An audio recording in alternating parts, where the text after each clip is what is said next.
Euskal Herriko 30 eragilek baino gehiagok eman diote euren atxikimendua euskaraz bizitzeko Euskararen Errepublika lelopean abenduaren 6an egingo den manifestazio nazionalari. Hala, gaur, hemen Durangon, eragile horietako hainbat ordezkari bildu gara euskara erdigunean jartzearen eta euskararen alde mobilizatzearen beharra azpimarratzeko. Euskalgintzako naiz bestelako herri mugimendutako eragileak eta sindikatuak bat hartuta Euskal Herri aske eta euskaldunaren aldarripean. Zentzu askotan garai ilunak bizi ditugu. Krisi anizkoitzen aroan gaude eta larrialdi ugaritako alarmak piztu dira azken urteotan. Horien artean, gurean, hizkuntza larrialdiarena. Estu gabiltza eta aurkako indarrak bizkor. Tartean, euskaldunon egiturazko zapalkuntzaren arduradun nagusi diren Frantziar eta Espainiar estatuak uneoro dabiltza euskaraz bizitzeko gure nahia eta eskubidea ukatzen. Horregatik, orain, hizkuntzaren aldeko mugimendu indartsua abian jartzeak berebiziko garrantzia du.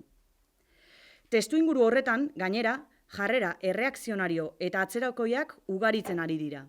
Eta horiek, modu batera edo bestera, ondorio zuzena dute gure egunerokoan. Eskubide sozial oro jarri dituzte jopuntuan, eta ez zehazki aurrera egiteko, atzera eragiteko baizik. Borroka ardatz desberdinak lehentasun gisa hartuta, Euskal Herri aske eta justu baten aldeko lanean dihardugu hemen gauden eragile guztiok.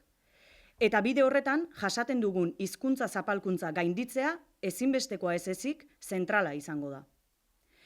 Egoera kezka handiz bizi dugu, baina kezka horrek ez garamatza inondik inora jarrera inmobilizatzaile batera.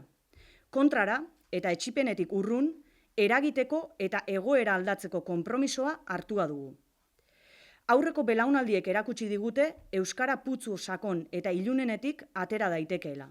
Eta gu, sinetsita gaude, oraingoan ere aurrera egingo dugula. Euskararen aldeko pizkunde berria harrotuko dugula. Parez pare dugun erronka handia da, eta horri aurre egiteko euskaltzale guztion ekarpena eta inplikazioa ezinbestekoak izango dira. Bai maila pertsonalean, bai maila kolektiboan. Norbanako eta eragile sozialetatik haratago baina, berebiziko erantzunkizuna dute erabakiguneetan dauden arduradun politiko eta instituzionalek. Konfiantza osoa dugu euskararen aldeko olatu berria indartzeko kolektiboki dugun indarrean. Horregatik, batu euskararen aldeko borrokara, batu Euskal Herri euskalduna eraikitzeko olatura. Abenduaren 6an bete ditzagun Durangoko kaleak euskararen alde, Euskararen Errepublikaren alde.